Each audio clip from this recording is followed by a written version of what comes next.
এই খাই ভাই তোদের কি মান সম্মান নেই নাকি রা? তোর বাপ ওই হসপিটালে ভর্তি, তোর বোনের বিয়ে হচ্ছে না, তোর কাজ বাজ না করে এখানে মদ খাচ্ছিস কি রে? তোর কোনো মান সম্মান আছে?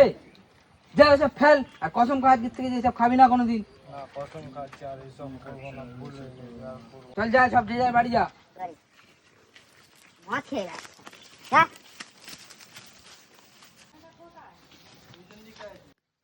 আজকের দিয়ে বেকার মদ ফদ খাস না, চল চুপচাপ বসে আড্ডা মারি, চলে যাবো আড্ডা মারি।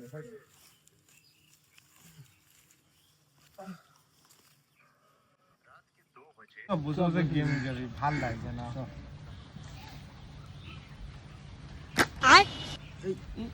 কি করলো? কি এটা? এই মদ তো মদ। হ্যাঁ আমাদের মদ খেতে বারণ করে নিজে মদ খাচ্ছে।